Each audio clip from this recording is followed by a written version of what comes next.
Hello, welcome to episode 10 of the F-Rated podcast. Thank you so much for joining us. I'm Holly Tarquini, the founder of the F-Rating, which is like a fair trade stamp applied to all films directed and or written by women. It's really designed to help audiences find those films more easily. Usually I'm with my colleague, journalist and broadcaster Anu Anand, who keeps us on the straight and narrow, but she's away for this episode, so it's just me. Today we're speaking to Briony Hanson, who is the British Council's Director of Film. She is responsible for promoting UK film internationally. Previously she directed the Script Factory training organisation, headed both Tyneside Cinema and the BFI Programme Unit, and co-programmed London's LGBTIQ+ film festival.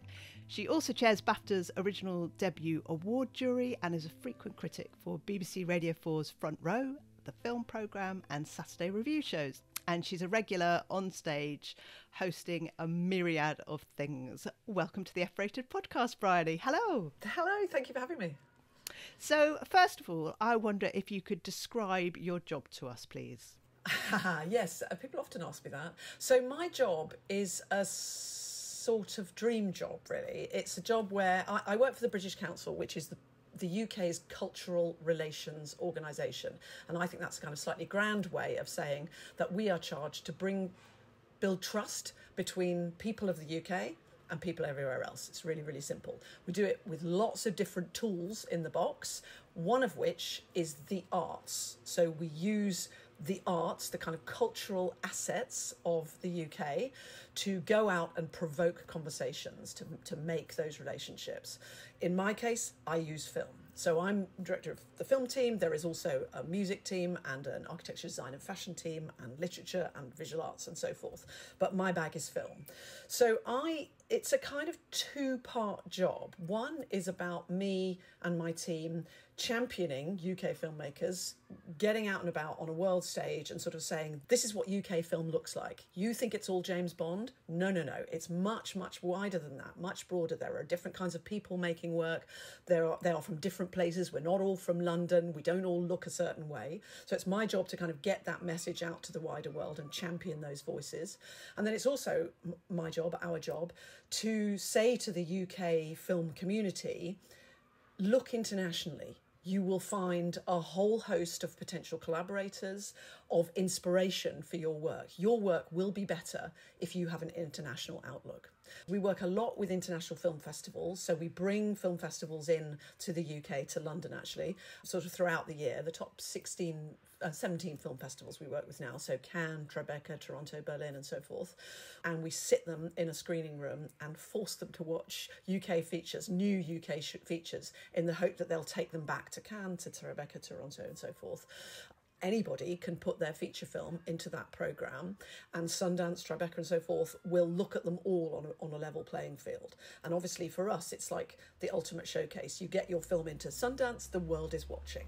We do a lot of work with new talent. So we have a travel grants programme taking short filmmakers and VR makers to international festivals, to attend labs, opening up their kind of international eyes, often for the first time. We have a team of international colleagues in over 100 countries, and they will be looking at their communities, their arts communities, and trying to identify, what the demand is, what the interest might be in connecting with UK peers.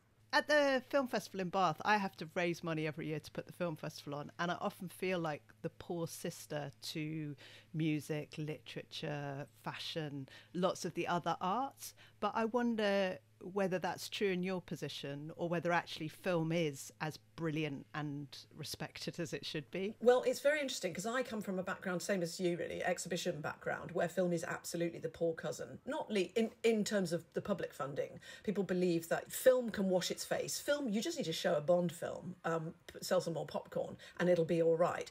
Poetry's the thing that needs the support, needs the public funding.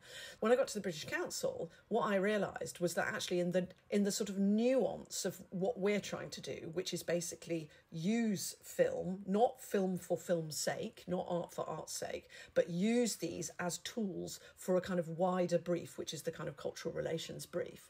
And what I found was that actually film was such an amazing tool. I mean, I sort of would say this, wouldn't I? But film is the best tool we have. And that's partly because film can hit people who don't think they do art. So I may be in country X and I might think, well, I never want to read a poem, I never open a book, I never go in a gallery, but I have a view about this film and or TV piece. Everybody does. I've referenced Bond several times, but even if you haven't seen a Bond film, you have you're likely to have an association. You're likely to have an understanding of what a Bond, what Bond is. So I think film is an amazing tool for this kind of work. Film can entertain, it can educate, it can inform, it can challenge. I can use film as a kind of Trojan horse to sneak ideas in under the guise of just having a nice time at the pictures. Some of the work that we do, which is about sort of changing the perceptions of what the UK is, who the UK is, what we do, what we believe. There's one very strong impression that people get of the UK, from years of history. They think of the Queen, they think of tea and jam, and they think of phone boxes. That's a really strong, and in film terms they think of, it's Downton Abbey, it's Bond, it's kitchen sink, kind of miserable housing estates. It's one of those two things. And I, it's my belief that it is my absolute job to say to people, there are different people making films, they're making them in different ways. And I love that we can use cinema so freely to do that. I also really love that you can use cinema to criticise or challenge or question the status quo in a way that, I suppose you can do it. You can do that with art, you can do that with poetry, with literature, but I feel it's an easier job to do it using film. People have an expectation about the British Council that we're going to be champion, British cinema, and we're going to, the UK is going to be a wonderful place. And, the UK is not always a wonderful place. And I love that we have a box of paints on, with who's making what at the moment, to be able to say, actually, it's not all rosy here, and there are big challenges ahead. Yeah, a massive inequality. So the F rating, I founded it in 2014 when, the usual story of top 250 films, fewer than 5% were directed by women. I don't think any of them were women of colour, even though films by women of colour make much more and do better at the box office than any other intersection. It doesn't mean that women of colour are being given the kinds of budgets to make the big films that get the most promotion and therefore get the most bums on seats. Have you noticed change? So you've been doing this for 11 years. Yeah. Yes, to an extent. Women of colour, not so much, but women generally, yes, absolutely. One of my jobs is to do the selector screenings, so I get to look at a lot of features, often first-time features, people kind of coming out the traps and just, hoping to get their first feature or their sophomore feature into an international festival. And actually, I haven't done this comparison from the year I started to right now, but I've just done a selection for a number of festivals in the last couple of weeks, and it's pretty much 50-50, male, female. Women of colour are there, but probably, lagging behind. There's probably not quite the equality. And it's interesting because, we have a kind of unwritten rule in our team, which is basically if somebody asks us for a film to represent a particular viewpoint or satisfy a particular event or work in a particular context, our first point of call is to recommend a film by a woman. That's what we do. And then if we can't find one, then we go to a film by a man. It's been many years of having to rely on Gurinder Chadha. If you want a kind of big, happy box office, fun, family-friendly, Gurinder Chadha. What is really interesting is to see who are the new voices coming through. And I think they're there, but I think it's an uphill battle. I mean, you could say the same actually about films by queer women or films with queer storylines. You know, back in the day when you referenced me programming what has now become BFI Flair, was then the London Lesbian and Gay Film Festival, back in the day when we didn't have so many initials. But lesbian films were few and far between. We would sweat it out looking for an opening night film because there just wasn't enough to choose from. Now, I've just done a set of selector screenings, and, you know, the 4 best films were films by women by queer women, which was an amazing, you know, turnaround. And, you know, some of that is to do with social appetites changing, and some of it is to do with some really strong interventions from, I don't want to say training schemes. People of colour have long said, oh, we don't need training schemes anymore. We just need the, you know, the wherewithal, the funding and the backing to kind of get out there and do the work we know we're capable of doing. And I think they're absolutely right. However, I think the queer women have definitely been helped by schemes like the BFI Flair mentee programme, which has just had this incredible, you know, back catalogue of people. They knew what they were spotting kind of, you know, 6, 7, 8 years ago. And I think those voices and those names are coming through now, and you're seeing incredible films, you know, films we can all get really excited about, and, you know, absolutely punching, you know, high above their weight. So I think it's a matter of time, but I think it's going in the right direction. And do you think, I often think that the 2 most difficult kind of intersections are class and disability, and that often rising to the top of, so lots of the women that I know that are directing feature films with a decent budget are like me, they're privileged white women. And I don't know so much about LGBT films, but I wonder if it's similar in that sphere, whether it's still the kind of privileged white, able-bodied. No. Okay, so I'm able-bodied, yes, absolutely. I can count on the fingers of one hand filmmakers with disabilities, the storylines that explore issues for people with disabilities. They are so few and far between. That is it's a massive shortfall in our industry.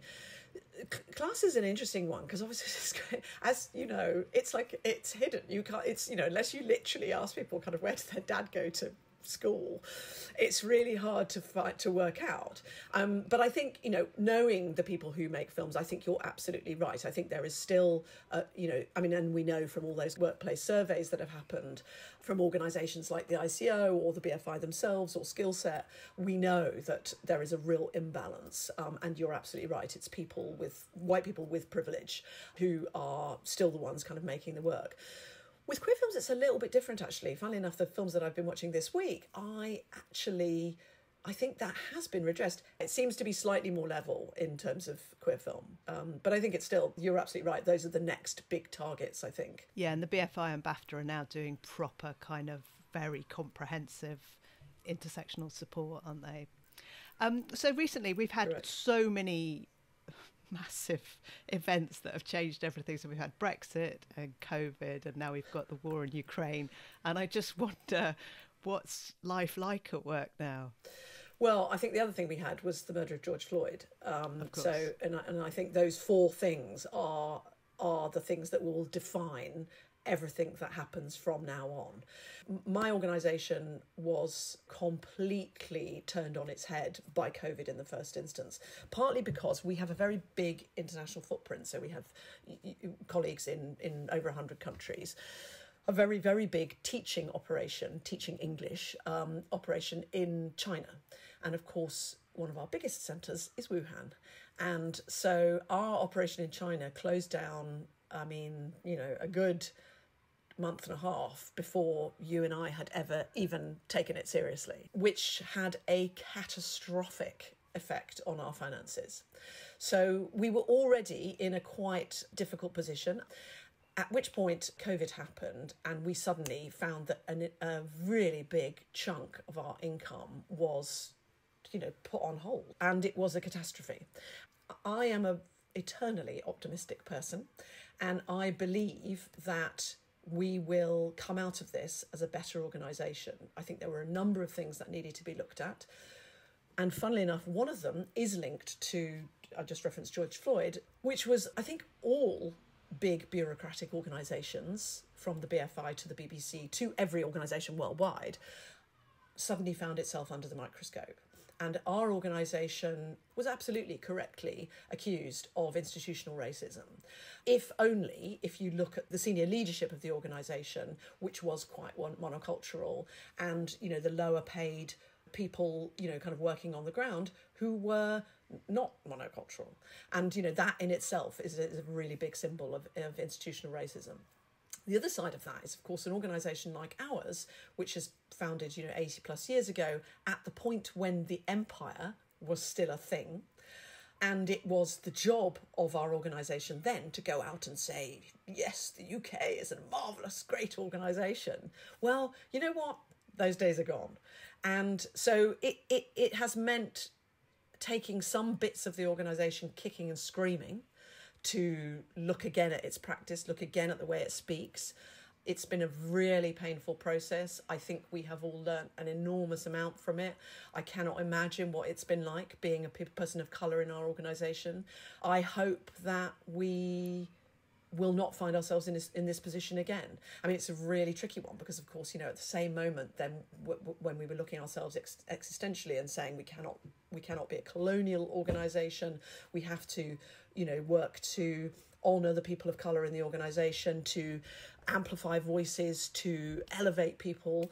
At the same moment, we were saying, oh my God, we can't pay the rent. You know, it's the first thing we think about when we get up in the morning, and it's the last thing we think about when we go to bed, how we can make our programme broadly a more accessible, a more inclusive, a more representative, a fairer programme than it ever has been in the 80 odd years leading up to this moment.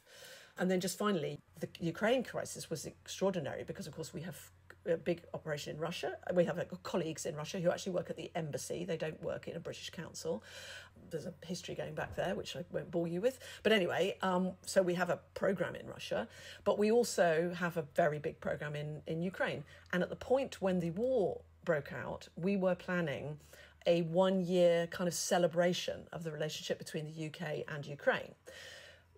Immediately we thought, well, we'll just have to shelve that, you know, nobody wants to do anything like this. This is ridiculous. And our Ukrainian colleagues said, are you joking? If ever there was a time when we want to be pulling focus on Ukrainian arts and culture, it's right now. You know, make it as big as you can, shout about it from the rooftops. And for me, this was a green light. We were already planning a bit of stuff around Ukraine, actually with our colleagues, our friends at Sheffield Dockfest. And Claire Stewart, who has recently taken over there temporarily, sort of turned around and sort of said, shall we go for it? And boy, did we go for it. And so we were able to launch our whole Ukrainian season at Sheffield Dockfest with an amazing speech from Ukraine's First Lady, and colleagues were able to attend, even men were able to get out of Ukraine and join a delegation. It was really a really affirming experience about the power of art to, you know, represent, to give people voices, to represent a truth, to tell people what's happening, and to sort of stand on a soapbox and shout for help, or, you know, ask for support, or it was a wonderful experience. And that's kind of kick-started the year, which we're right now taking on in other art forms. But I was quite proud that film was the thing that they chose to kind of lead on. Yeah, and absolutely, because it is what we all love. It's one of the things that lockdown hopefully taught everybody, was how dependent we are on films and television. With it's 100%. Yeah. Yeah. So I wanted to ask you, we've been asking Interfilm students and Screenology students some questions. So Screenology are an organisation in Bristol who teach a practical filmmaking degree, and Interfilm, of course, you know very well, are in charge of film education in the UK, and their people are kind of aged 5 to 19.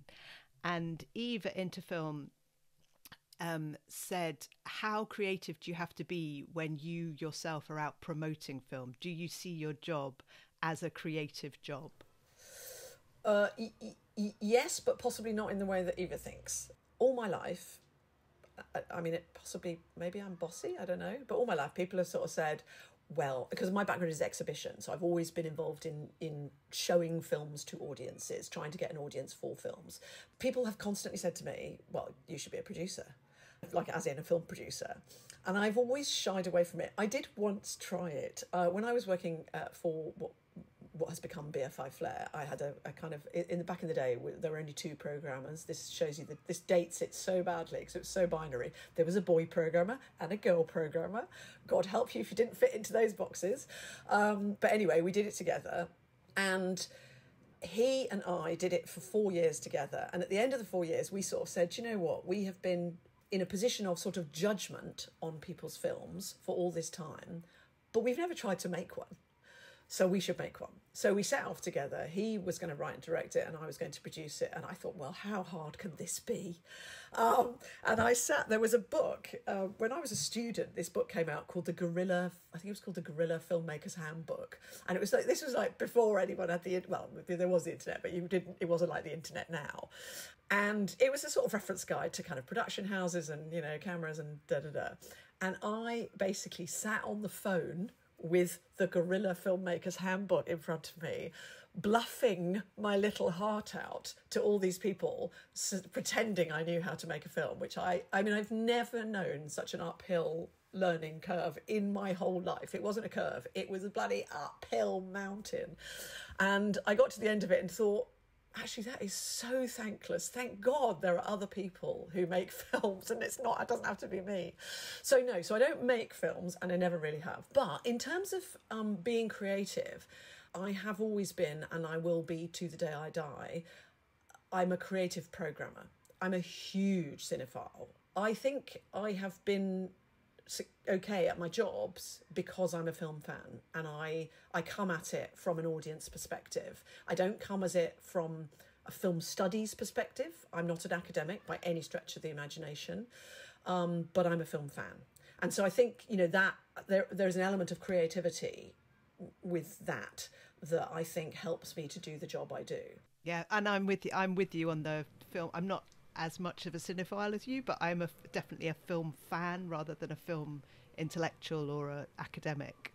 I just love watching films. Yeah, it's a constant source of delight. I have kids who are twins who are 15, and our son particularly is becoming a massive film fan, and it's like we were trying not to force it, but it's so glorious. So I'm a BAFTA member, and so I get access to previews, and now he's my kind of go-to +1, and it is heaven, absolute heaven. And he's quite dismissive of things, but I don't care. He's sort of lapping it all up, and that gives me real pleasure. My daughter's the same. She's 17, and actually I think she's got a more sophisticated taste than me. Oh God, how infuriating. I know. So she won't come and watch. She's more and more kind of discerning and won't come and watch the crappy films with me. Leave you to the crappy films. I've got a 15-year-old. She'll come and watch crap. Oh, there you go. So Catherine at Interfilm, she asks, do you have any networking tips? How to approach networking and building your portfolio of connections. I think it's so often the number one question, isn't it? Yeah, it's a great question. And I will be completely honest with you. I am the crappiest networker I've ever met. I'm an introverted extrovert, I think, in that I give an impression of being quite confident, but actually that hasn't always been the way. So the idea of kind of walking into a party where I know no one, or a reception where I know no one, and just making conversation is my worst nightmare. The best trick with networking, well, there's 2. One is be bloody nice, like be yourself, be nice. And 2 is find the other person in the room who is not talking to anyone and start with them. Such a good tip. I'm so taking that tip. But always, but everybody feels, like most people feel crap about networking. Like nobody wants to walk into a room when they don't know a soul. But if you find the person who isn't, they may be like just getting a drink and then going back to their mates, but just grab them at that moment. Find the person who isn't talking to anybody at that moment and just barrel in there and say, hey, I'm Briony, why are you here? Who do you know, or what? Just try and ask them questions about why they're here. That's the best thing. Weirdly, with COVID, I found I became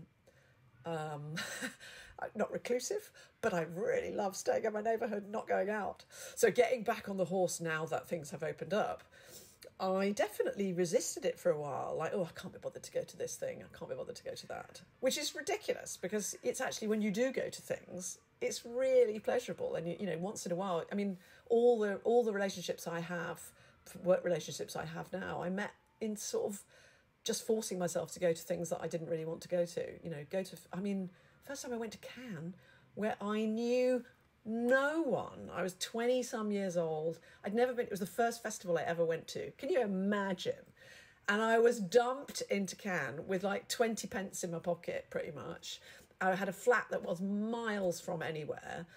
It was all, you know, the Cannes was designed at that point. I mean, it's still pretty much designed to make anybody who's not somebody feel crap.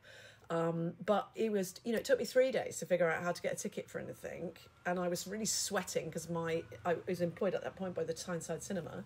And we were on a bloody budget, and I knew that the fewer films I saw, the more expensive the trip had become for them. It was miserable. And I used to walk the streets kind of hoping to bump into people that I vaguely had seen at some conference or something.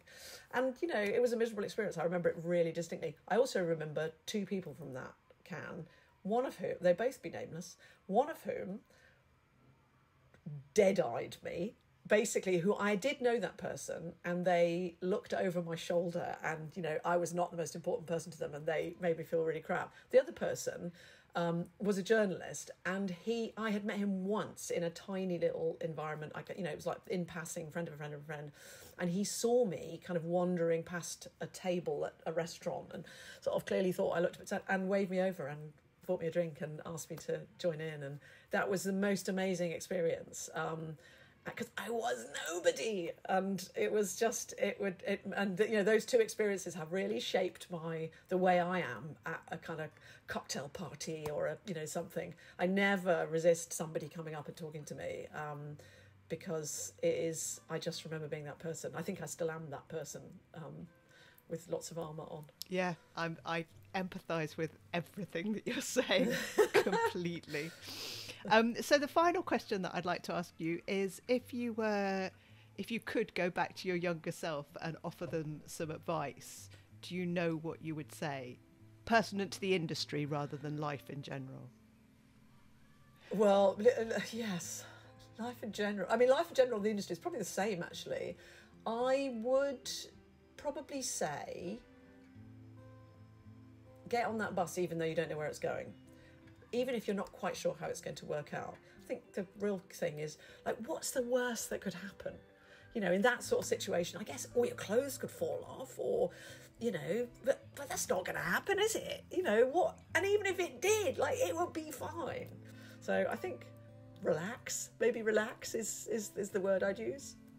That's brilliant. And it's really similar to a social media meme that I saw recently, which was the rule of 5, which is, if something is not going to matter at all in 5 years' time, spend no longer than 5 minutes worrying about it, thinking about it, or regretting it. That is great advice. I might have to do that from now on. Yeah, very good. Briony, it's been such a pleasure talking to you. Thank you so much for your time and very all welcome. Of your insights. Thank you for your colleagues' questions as well. Really good to talk to you. Blimey, I could genuinely speak to Briony all day. She's got such a fantastic brain. Now, let me ask you a favour. Please could you like, subscribe and follow this podcast, and do please take a moment to tell everyone you know about it on your social media channels. You are the best person to tell everybody about this podcast and to help us get it out there in the world. We'd be very grateful. Next week is the F-Rated Podcast's final episode of the series, and we've saved one of the best for last. It is part 2 of multi-award winning director Amma Asante talking about making Belle, a United Kingdom, and so much more. Do join us for that.